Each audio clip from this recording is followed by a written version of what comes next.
cancer battle, the loss of a spouse, and the fight to find the courage to keep moving on can all be a very debilitating task. But when we stay steadfast with the Lord, we can experience His redemptive love on a whole other level. In today's episode, I'll be talking with Terry and Jill Slawson. Hey. Hey, Brandy.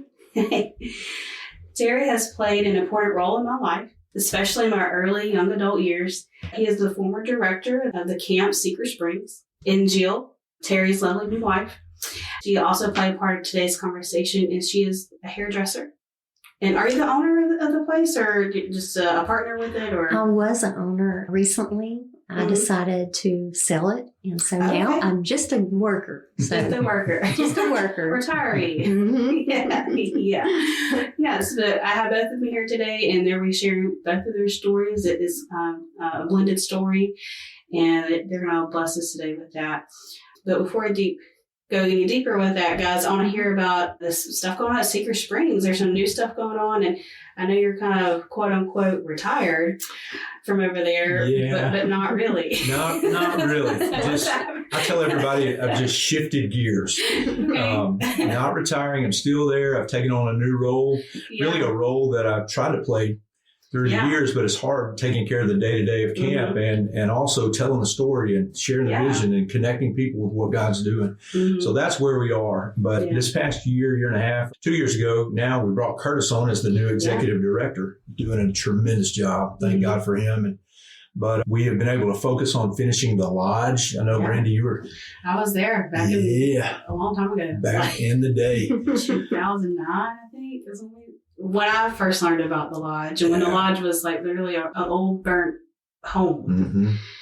Yeah. It's not so anymore, is it? Not so anymore. It's taken a long time, 16 years since that time when we acquired that house and that property, but 16 years. But we have completed the lodge, and we're having our lodge opening celebration on February the 10th from 3 to 6, just to celebrate what God has done. Yeah.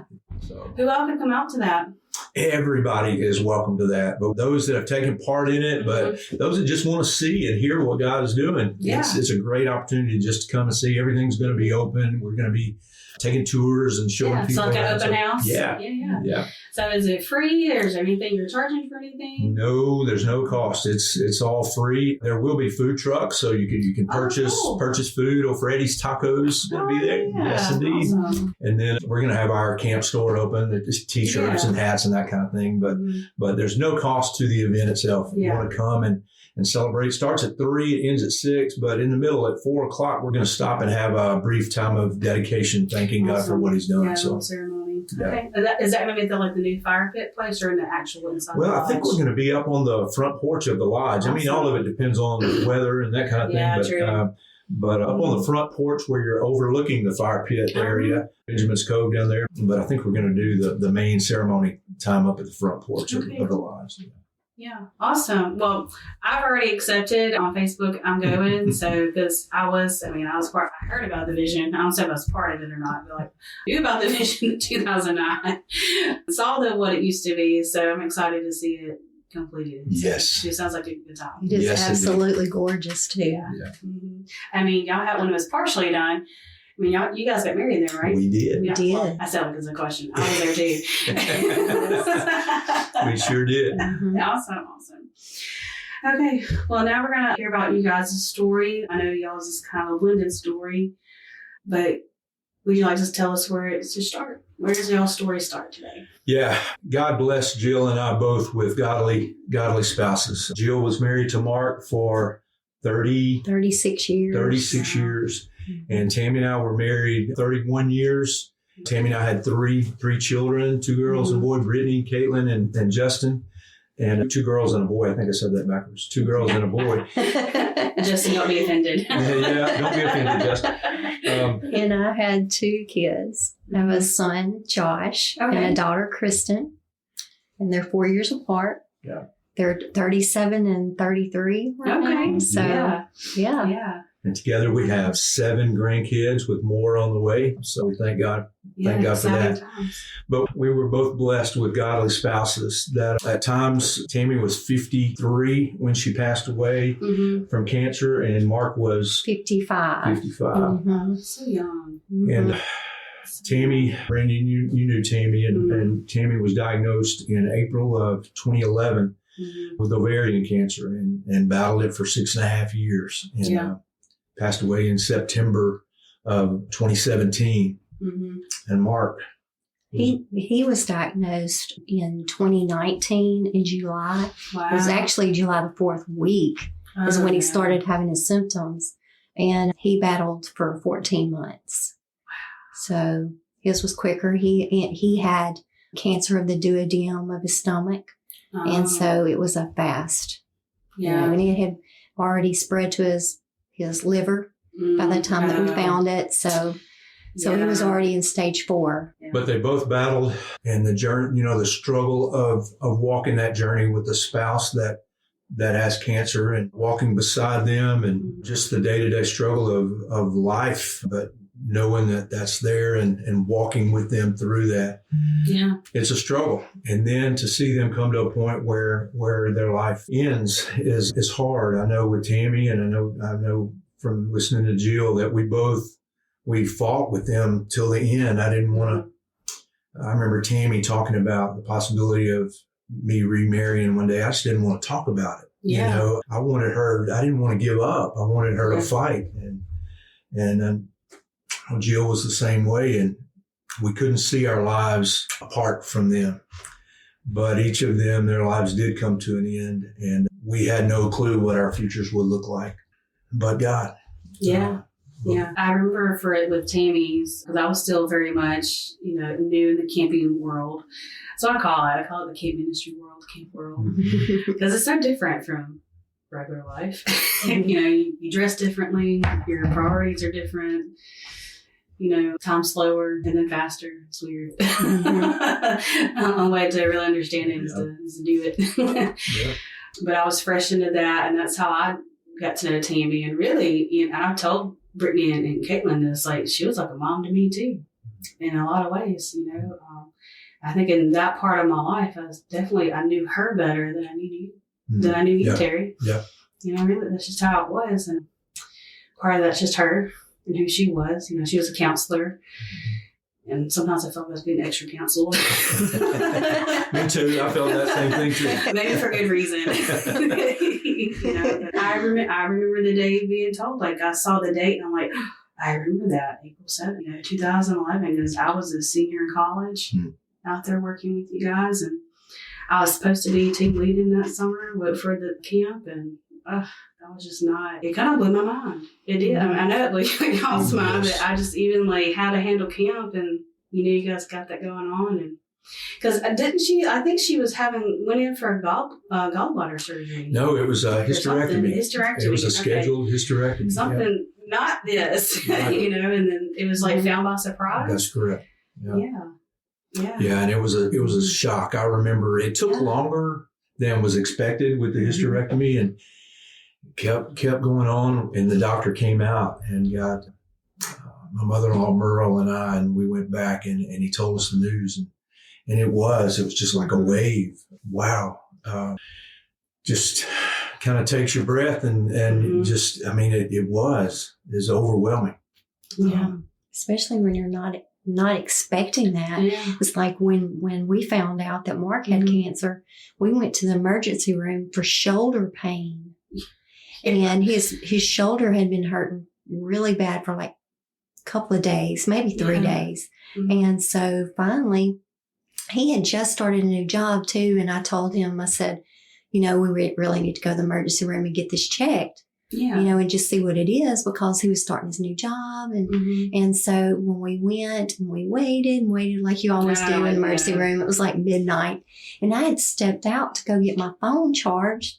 And when I stepped back in, he said, the doctor already came to see me. And I said, he did. And he said, I have 10 tumors on my liver. And talking about shock. So I didn't really get a chance to talk to the doctor myself. So I was just in shock. And we had to both get up and go to work the very next day. And so we did. We got up and went. Now I remember that day just being like, did this really happen? Yeah. Am I still in a bad dream? You know? Well, I can imagine now and thinking like, do I call in to work sick? Yeah. Like, what is the next step? Like, exactly. Didn't know what the journey was going to look like. Like, who do you call? Like, yes, you know? Yes.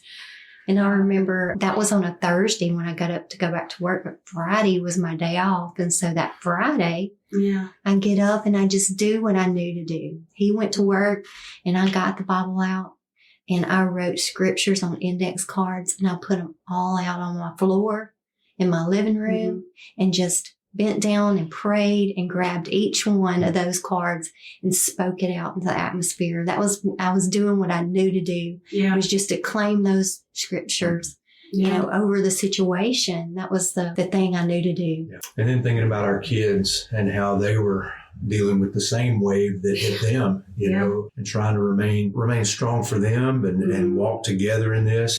So just walking together with our kids and our, you know, and their families and walking it together. I tell you, our kids were a big part of our provision. God used our kids in that journey in a major way. How are they a part of that provision for you guys? I think walking it together, even grieving together after they passed away, just to be able to just to hold one another and be there for one another, knowing that we're all hurting and we all deal with it in different ways, but just the presence of being there together with our family. I guess because like they knew her on an almost equal, I mean, it's not equal, but like on an intimate level with you where another person wouldn't. Right. You know, even me, like I knew her, but I didn't know her the same way at all on the level that your kids knew her or yourself. Mm-hmm. So just having a knowledge of the intimate, is that what? Yes. Yeah. Yes. Mm-hmm. Yeah. They knew the good and the bad and all in between. That's exactly right. And to be able to walk it together was very, very important. I know at MD Anderson, Jill and I talked about this. One of my biggest concerns, I did not want Tammy to ever feel like she was alone in that journey. We would go to MD Anderson or Willis Knighton and you would see people in the room right next to you that were by themselves and nobody was coming to visit. And I didn't want her to ever feel like she was alone. I wanted her to know we were right there with her. And so the kids were a part of that process. Yeah. So our cancer journey was in the middle of COVID. Oh my gosh. And so thinking back on that, it was sometimes that's like a double whammy because, you know, there was times where he would have to go to the emergency room and I couldn't go back there with them or, you know, surgery and couldn't be there. There was times where I had to take him to MD Anderson and just leave him there on the curb. Yeah. And so those were really hard times. But my kids, they were so good and strong. Kristen and her husband, Troy, they had a little baby at the time. That was our first grandbaby. And actually, I have 2 grandbabies now and one on the way. But the only grandbaby he knew was that first one. And so they would go with us to MD Anderson and would stay in a hotel. And so they were there for me. And then during the COVID, my son, he was a chef in Nashville, but he ended up moving back home with me and he helped me as I was there taking care of my husband. Yeah. So they were both just right there with us every step. So it was just such a blessing. I can't imagine though that how hard it was to drop Mark off there and not be able to. I don't know how I would have handled that. That would have been very, very difficult. That was definitely a weight added on top of the already the struggle of cancer. Difficult time because for families that had that situation going on, that was a very difficult thing to be a part of. It definitely made things harder. Watching them both, Jill watching Mark and me watching Tammy walk through their journey. I know Tammy posted on Caring Bridge. Yeah. At that time, she would journal her journey through the Caring Bridge site, and a lot of it was just updating people on where we were, where she was, but a lot of it was what God was doing, and some of it was just gut level honest of just the pain and the struggle of the journey. And I know Mark did some videos called Mark's Minutes, where he would he would share what God was doing with him through the journey and how God was sustaining him through it. So I look back and I'm thankful for our spouses who love Jesus, and even when we knew the struggle they were going through, yet they took the time to point to what Jesus was doing to sustain them through the journey. So what were some of the scriptures you guys were clinging to? During the journey, there were several. Psalm 91, 1 and 2. He who dwells in the shelter of the Most High will abide in the shadow of the Almighty. I will say to the Lord, my refuge and my fortress, my God in whom I trust. That ended up being the scripture that we put on Tammy's tombstone. It meant a lot to us. It kept popping up. You know how God, man, it would just pop up here. And I remember we were at Willis Knight and we wanted to get out of the room. And so we just walked down the halls and we went to the old chapel. You know, when you see a chapel at a hospital or I remember seeing one at the Denver airport. No, I'd never seen anybody in there. And it's just kind of, we walked in there and there was this glass case and the Bible was open and it was open to that scripture. And it had already popped up several times before, but God was using that to help us to know that we would abide in the shadow of the Almighty, that he was in control and he had us even when we didn't feel like it. Yeah. He was there. And my refuge and my fortress, the God in whom I trust. I mean, he, and there were songs. There was a song by Caleb and Kelsey. I don't know if you've heard Caleb and Kelsey. Anyway, they sang a remix of 10,000 Reasons. What a beautiful name, and 10,000 Reasons together. What a beautiful name it is, the name of Jesus. It was just, that spoke a lot to us. Yeah, I think it was 10,000 Reasons. Was that at her funeral? I don't remember. It was. I think it was, because I remember that. Yep. And her funeral was just beautiful. Like, not in just appearance, because of where it was, but like the service itself, there's high emotion, but it was worshipful. It really was. I've only been to 2 funerals like that. Hers and Gloria Greer's, which I knew. Those are the most impactful, spirit-filled, worshipful, funerals ever. Which I'm only 35. But in my short life, I'm like, wow, those have been really remarkable and testament, I think, to who those people were. She had it planned out. She wanted to share them with me. I wasn't interested in talking about funeral because I wanted her to fight to the end. She wanted to talk about it, but I didn't. But she had it on the computer, and I never opened that up until after she had passed away. In fact, when I went to the computer, I couldn't find it. And I said, what in the world, Tammy? This is Tammy. Yep. Told me where it was, but it's not there. But I ended up finding it. But she had her funeral laid out, and she had 3 points that she wanted to make sure that everybody knew, and she had her songs. And she had it laid out. She knew what she wanted to say. And it was to point to the fact that no matter what the circumstances, praising. She wanted that to be known. And she said, remember who God is and where I am. That was her second point. And then her third point was to live for him till the day you die. And that's similar to what Mark had the scripture in Psalm where it said, God numbers our days, and he knows it from the beginning and he knows it till the end. And so I remember him telling the doctor, you want to tell about that? Where he told the doctor, he said, the doctor asked Mark, said, on a scale of 1 to 10, where's your peace? And Mark said, it's a 10. And the doctor said, I don't think you understood me. He said, on a scale of 1 to 10, through this journey where you are, knowing the prognosis, he said, scale of 1 to 10, where's your peace? And Mark said, it's a 10. He said, let me explain. And he shared that scripture with him that God has numbered our days, and he knew the beginning and he knows the end. And he said, God told him, he said, Mark, you're not going to die till I say. And he trusted that, and he relied on that God had his days numbered. Yeah. And he was going to live for him, like Tammy said at the end. I'm going to live for him till the day I die. Something about the sovereign, like the older I get, the more when I lean into God's sovereignty, that is such a peaceful thing. Like knowing that he's in control of it. And so by default, it's okay. Like death is okay. I don't know. Like it's Yes. really hard Exactly. to articulate. Not that we invite it or we want to walk these journeys, but it just, you are filled with peace, and you're just like, it is what it is. And I don't know, like you can just kind of exhale. That's exactly right. Done that. And it's like when we were little and when we would get separated from our parents, there was this panic that would set in, but as long as you knew, I remember hunting with my dad, and it was early in the morning before the sun came up, so I couldn't see him, but every now and then he would cough and I knew he was right there. So I was okay because I knew my dad was right there.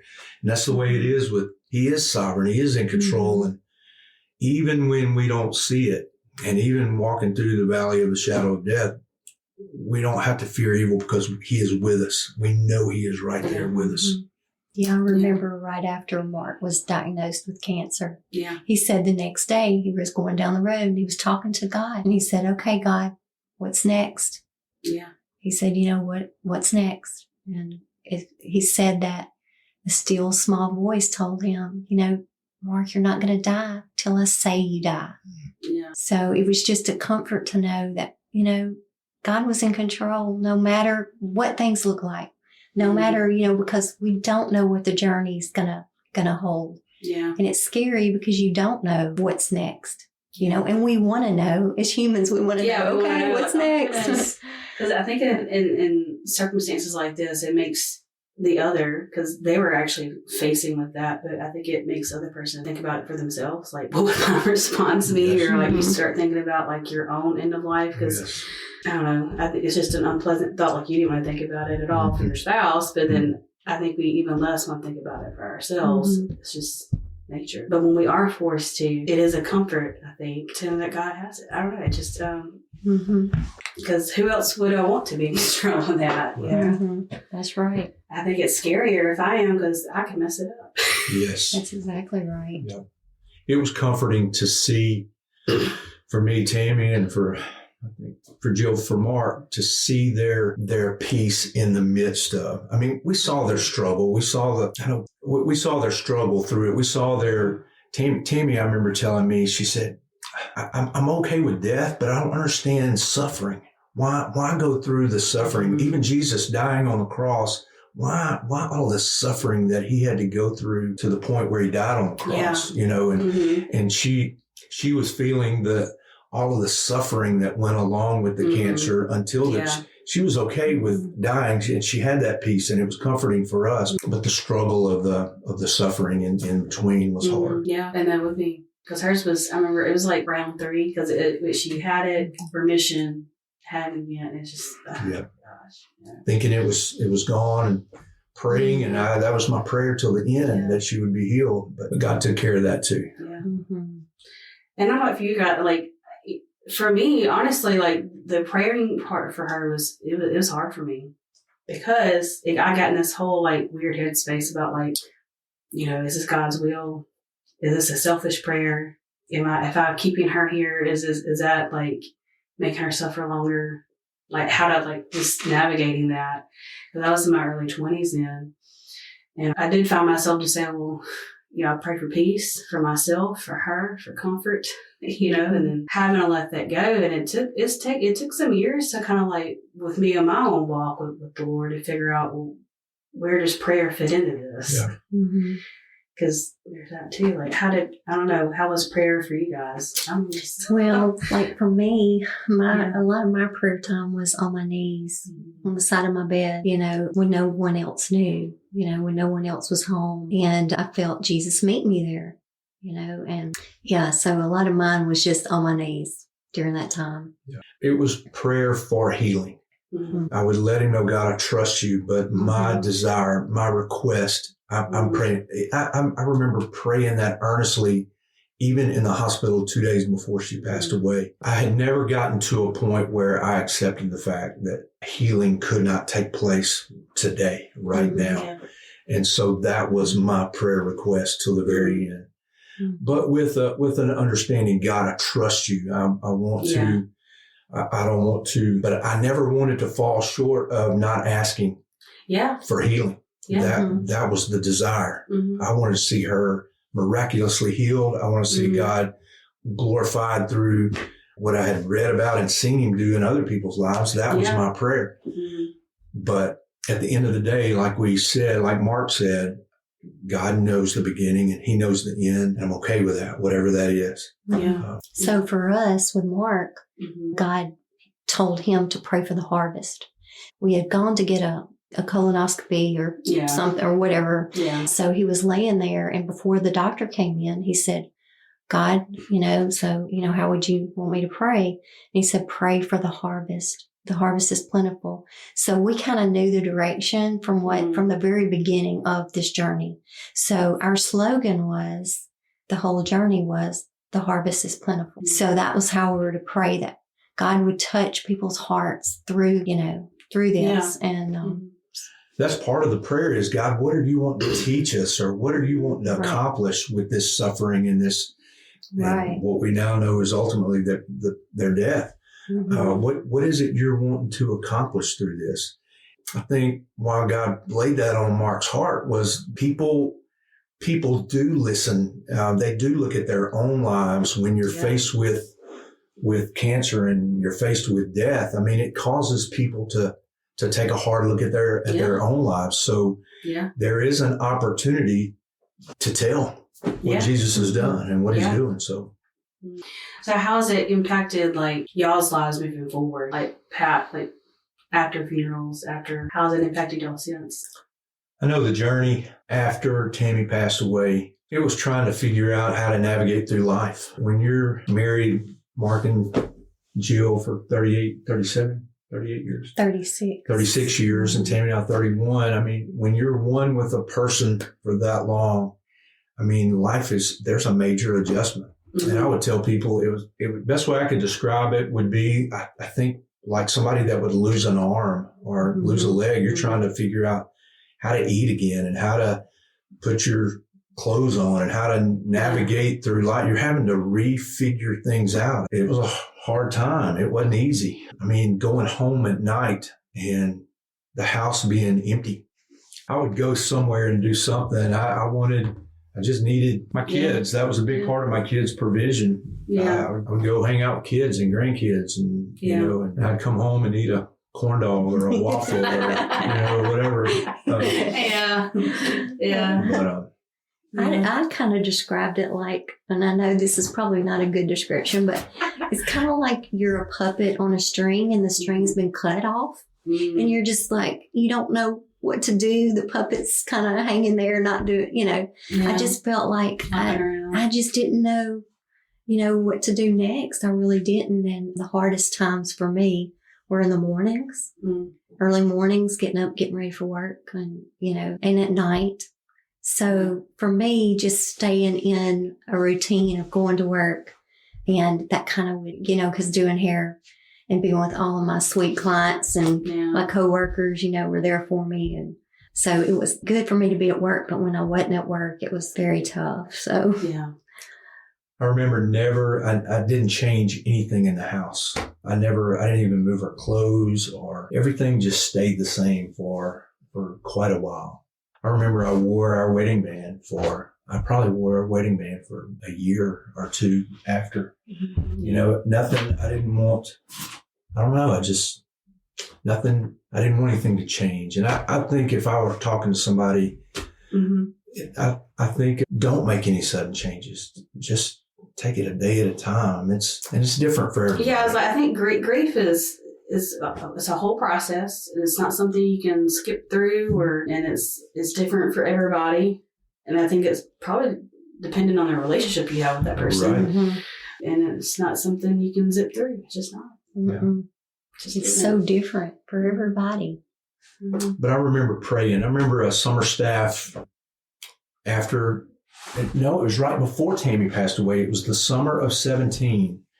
We would always have summer staff. You remember coming over to the house, and we would all circle up in the den. And that summer, I remember Kendrick Banks was leading that devotion time for our staff.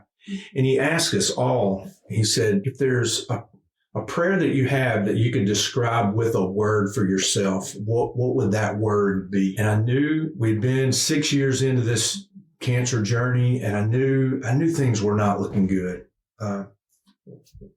And I remember my word that I shared with summer staff that night was steadfast. Yeah. I said, I know things are crazy now. I know once, if Tammy passed away, that I know it's going to get crazy. And God help me to be steadfast. Mm-hmm. I knew to do something stupid or dumb would affect his work at Cedar Springs. It would affect my kids. It would affect me. So God, I need you to help me to be steadfast. You've got to steer this whole thing, because I can't, I need you. So that was my prayer just prior to Tammy passing away, and definitely after Tammy passed away. God, just help me be steadfast. Yeah. So when did both of y'all how did y'all meet? How did that, because you're like star-crossed lovers here, not even in each other's fears, and stuff. So, how, when did it finally have an inkling of baby? Well, Jill spotted me early on. I actually had been praying, God, again, you got to steer this thing. I just knew left to myself, I would mess it up. And there was too much at stake. And so it was at a Christmas, and I really can't tell you the date. I remember it like it was yesterday, but I couldn't tell you. I remember we were at First West in the sanctuary. Okay. I was actually holding one of my grandkids. Mm-hmm. I had taken them to the back. And when I walked in the back, I knew of Jill and Mark's journey. And I think she knew of ours, mine and Tammy's. And she had known Brittany for 10 plus years before we met. She had done Brittany's hair. Okay. But I had one of the grandkids. I think it was a Christmas program or something at First West. It was in that December, I remember. But I remember I walked to the back of the sanctuary, and I remember seeing Jill sitting on the edge of a chair seat in the back of the sanctuary. And I remember she just caught my eye. I don't know. I don't know how to describe it other than she just caught my eye. And I remember I walked by her, and I remember I just patted her on her shoulder. And I just wanted her to know that I acknowledged her, because I knew of the struggle that she and Mark had been through. But I don't know, that night, she caught my eye. That's the best way I can describe it. I didn't say anything else. I didn't do anything else. Did you say hello? No, we didn't talk or anything. I didn't think anything about it. Yeah. Nothing at all. Well, I did. I remember praying, all right, God, I know what I'm feeling, but I knew I didn't want to say anything to her at that time. I didn't want, out of respect for Mark and for her, I would not have, I would not have approached her at that time. But I just know what was the feeling that I had. And I'm saying, all right, God, is this of you, or is this of me? Is this, what is this? And I didn't do anything. I didn't say anything to anybody or anything. I just began to pray. Yeah. And I do remember thinking to myself, maybe I should go talk to Terry, because I was just really struggling with everything. And I thought, he would understand more than anybody, And so I remember thinking, maybe I should go talk to him. But we didn't.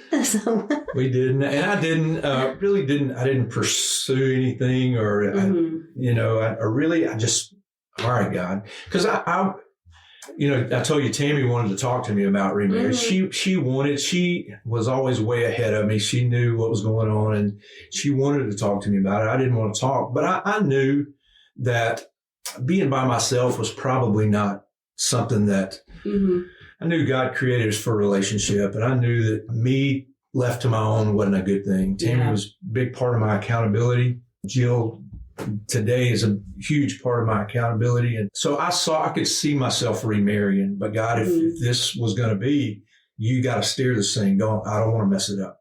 Yeah. So that was like December of 20. Wow. That was like December of 20. Didn't say anything. Well, things rock along. Yeah, because I guess that was fresh. It was really fresh, and I was still struggling. Yeah.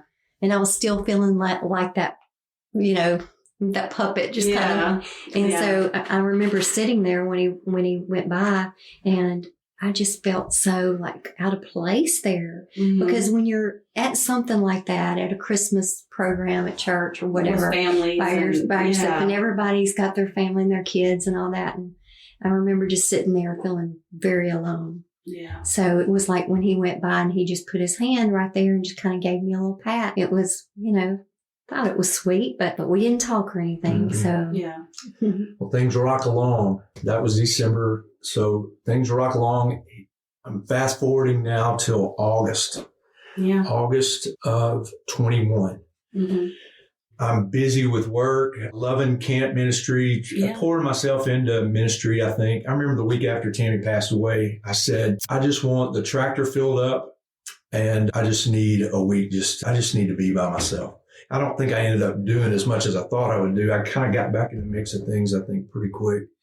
But I just wanted to get on the tractor and bush hog just to be by myself. And summer camp had ended. Our summer staff had ended. We had a great summer that summer.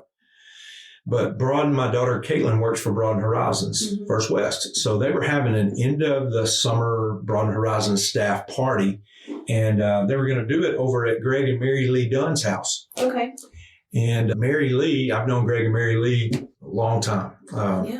And Mary Lee tells Caitlin, said, Caitlin, invite your dad to come over. She knew we were done with summer camp. So I go, I said, I'm not doing anything. So I go and hang out with the Broaden Horizon staff and we eat supper. And I remember visiting with Greg and Mary Lee and had a good time that night. Well, it was a day or two later, Mary Lee calls me up and says, Terry, after you left the other night, I got to talking with Greg and I went and talked to Greg and I told him, I said, Greg, I think I know someone that would be good with Terry and someone that would be good with Jill. She knew Jill. They were in Mark and Jill's life group at First West. Mm-hmm. And matchmaking going on? Mary Lee calls me and says, Terry, I think there's a friend of mine that you need to meet.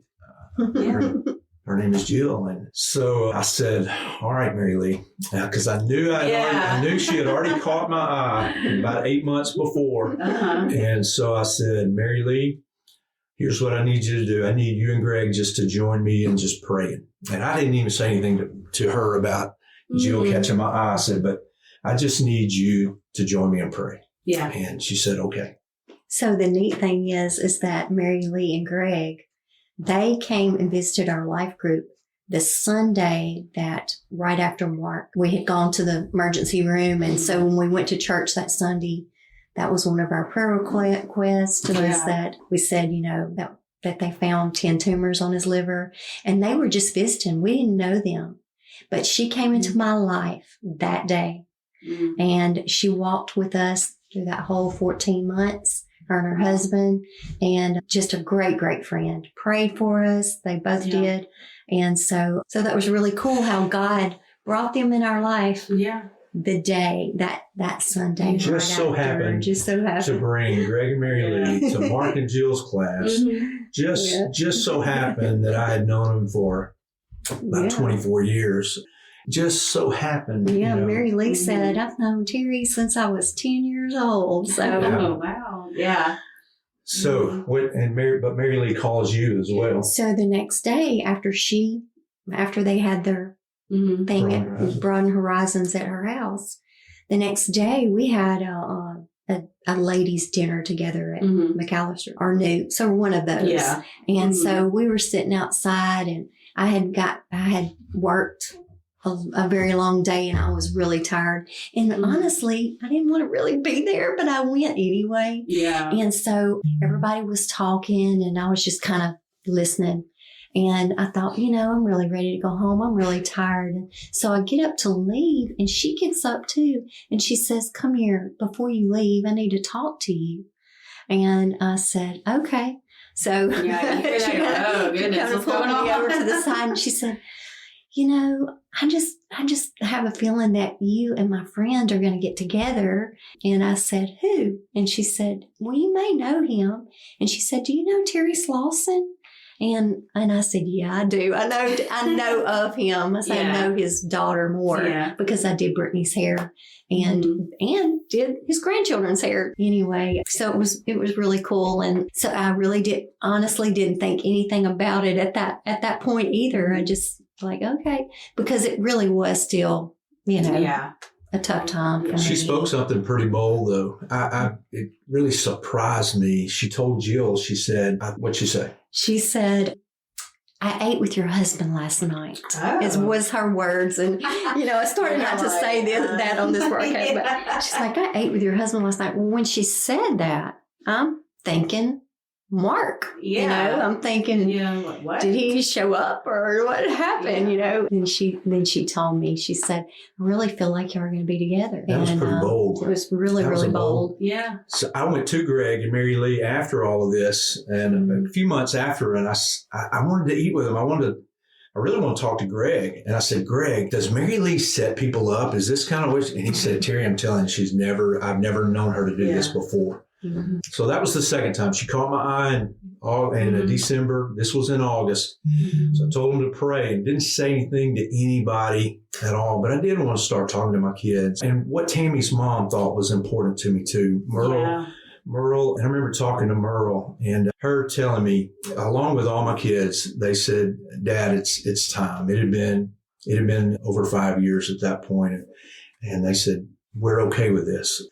I remember Justin told me something, though, that I really appreciated. He said, Dad, I am okay with it, but I want you to know just a gut feeling that I've had. And he said, I almost feel like to be okay with this is to betray Mom. Yeah. And I said, Justin, I appreciate you telling me that because I have felt the same thing. For me to be okay with even thinking about somebody else feels like a betrayal to my wife. So that was an honest, gut level, man-to-man feeling that he had. And I appreciated him telling me that. But they all told me, said, Dad, we have a peace about it. So I remember going out. Brittany had already moved to Colorado. And I remember going out and talking to Brittany about just the idea of marriage. And she said, well, Dad, I got a list. I said, oh, really? You've got a list? And because I think because of our similar journeys, she knew Jill. Obviously, she had known Jill for a long time, and Mark, and she knew us and our journey. She mentions Jill. And so for me, that was the third time it had been brought up. Yeah. She had caught my eye. Mary Lee had said that. And now my kids were at peace. And Brittany mentions her name as someone who's gone through a similar journey. That was it. So was that the go for you? For me, that was the go. I came back home and I remember it was still a couple of weeks. We had just celebrated our 25th anniversary at Cedar Springs. Yeah.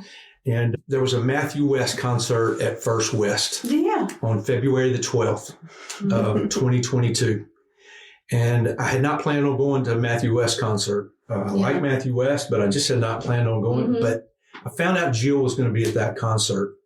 And about 3:30 that afternoon, I said, I'm going to that concert. I'd love to tell you it was to hear songs about God at the Matthew West concert, but that was not while I was there. I knew Jill was going to be there, and where's my ticket? I was going to see Jill. And so I went that night, and first half of the whole deal, I didn't see her. But I remember Matthew West at the very beginning. He got his Bible, and he said, I've just got to share the scripture that's on my heart. Mm-hmm. And it was Isaiah 43:19. Mm-hmm. Where Isaiah said, behold, I'm doing a new thing. Don't you perceive it? I'm making a way in the wilderness and streams in the desert. And that was really prophetic for Jill and I because God was doing a new work. And we didn't know what it looked like, but we were beginning to see. Well, at intermission, do you remember Liz Clark that used to work with us at Cedar Springs? Yeah, I do. Liz was in the back, and I saw Liz. And so I went over and I was talking with Liz. Yeah. And Jill saw me talking with Liz, so she knew she could know. I joked with her about that. But I was talking to Liz. Well, Jill walks up from beside and begins talking with Liz as well. And so I've known Liz since she was a little girl. I did her hair. Yeah. And so I saw her family at the Matthew West concert. And they said, well, Liz is just right over there. Why don't you go say hi to her? And they pointed over there where she was. And when I looked over there, I really did not see him standing there. I really just saw Liz. Yeah. So I just made a remarkable man over here. I just made a beeline straight to Liz, and I started talking to Liz, and I saw him look at me, and I looked at him, and he goes, "How do you know Liz?" And so I just told him that I'd known her, did her hair since she was, young, and just kind of did some little small talk, and then after she left and walked off, I followed her. Oh. And I stopped her. She had stepped right back inside the sanctuary, and I followed her in, and I said, "Hey, Jill, I'd be honored if you'd go out to supper with me sometime." Mm-hmm. And you said, well, actually, when he said that, I just kind of looked at him, and then he goes, "I mean, this is something you would like to do, right?" And I said, "Oh, absolutely." So he said, well, he had talked to Mary Lee and Greg, and they had decided that for our first time to meet, that we could go to their house and eat. And so he was going to get with them and find out a date and get back with me. So it just so happened that on that Monday was Valentine's Day. Yeah. Oh. And so he came and picked me up, and we went to their house, and Mary Lee cooked a wonderful dinner for us. And God is a God of details. As we look back over all of this, just how he lined things up. Yeah. And I don't think we've said this, but Jill's dad, I've known Jill's mom and dad. He was one of my Sunday school teachers at First Monroe when I was student minister there. And he served on the board of Cedar Springs for about 10 years. Yeah. So I've known them for a long time, but I really didn't know Jill. I knew Mark probably a little better than I knew Jill. We would speak at restaurants. But anyway, God is a God of the details, and how he orchestrated and lined all of that up. We didn't have a clue what our futures would look like. But there was a scripture when we were dating that I'd like to share that I think was a huge impact, continues to be a huge impact on our lives. It was 1 Peter chapter 5, verse 10. And he said, after having suffered a little while, and I think that caught both of our attention. Mm-hmm. After having suffered a little while, the God of all glory, who called you to his eternal grace, God of all grace, who called you to his eternal glory, will himself restore, confirm, strengthen, and establish you. Yeah. After having suffered a little while, the God of all grace, who called you to his eternal glory, will he himself restore, confirm, strengthen, and establish you. And man, that's exactly what he has done. We held on to that, and I'll tell you, we saw it happen. Yeah. We saw, and he put it in that order for a reason. Mm-hmm. We firmly believe, because we saw it happen in that order. Yeah. Because first it was just restoring, and then we went through a time of confirming, where God was confirming that we were supposed to be together. Yeah. And then strengthening us as a couple, and just through like little trials and things, just bringing us together like he did, and strengthening. Yeah. And then when we got married, establishing us together. And we're still being established, I feel like, that's right. Now. Yeah. Even this Christmas, our kids being able to be together, and how our kids have Josh, Jill's oldest, moved a year ago. Yeah. And out of all the places in the country he could have moved, he moved to Colorado, 30 minutes from Brittany and Jeremy. So like this Christmas when we went to Colorado, we got to be with Josh and Brittany and Jeremy and the kids. And Jeremy and Josh actually grew up knowing one another. Mark played ball together. Mark coached them in baseball. And so all of those details of how God was at work. But something hit me about that verse. I remember one Saturday morning coming from my house, going to Jill's house on Highway 546, not far from here, by Kingsland Ranch over there, is where it hit me that Peter wrote that. And Peter wrote that having had denied Jesus, having gone through the suffering of seeing Jesus die, his world being turned upside down. Yeah. He speaks to these elders who are going through suffering, and he says, He himself will restore, confirm, strengthen, and establish you. He didn't speak that just as nice words to a group of elders. Peter had been through that. Jesus himself had come to Peter on that shore that morning and restored, confirmed, strengthened, and established Peter. So Peter spoke that not just out of nice words, but out of, he had experienced that himself. Yeah. So for both of y'all, been through a lot and now you've been restored. What would be your word to another person that's going through or facing a similar situation to you guys? I would say lean hard into Jesus, because there's nothing else stable on this planet. Everything else shifts and moves. He is the only thing that is the same yesterday, today, and forever. I would say lean into him and hold on to him, because I'm just telling you, from all of these details and just what we've seen in our own lives, it's not just sweet words. I remember after Tammy passed away, I didn't need to hear just sweet words from somebody. Yeah. I needed truth. I needed something that I could hold on to in the midst of that. Yeah. I'm just telling you, he is the only secure, stable, consistent, steadfast, faithful thing that we've got to hold on in this life. And I think we are just testimonies that Jesus is faithful. Yeah. He is our only hope. Yeah. Well, thank y'all for sharing your stories today. It's been a treasure for me. I know, I wish I'd known Mark. But it's been a blessing for me to hear, and I know it's been a blessing to others. So thank you guys for coming out and sharing your stories. Yes, thank you for the opportunity. Yes, thank you. My name is Terry Slawson. And my name is Jill. And this is our story of the middle. And I'm your host, Brandy Bostic, and you've been listening to the Up From the Muck podcast. You can find me on Facebook, Instagram, YouTube, and Threads. And for extra content, you can check out my Patreon account in the show notes below. And don't forget to go and check out the Lodge at Cedar Springs, February 10th, from 3 to 6 p.m. You can check out more information on their website and their Facebook page for more details. Psalm 40, verse 2. He brought us up from a desolate pit, out of the muddy clay, and set our feet on the rock, making our steps secure.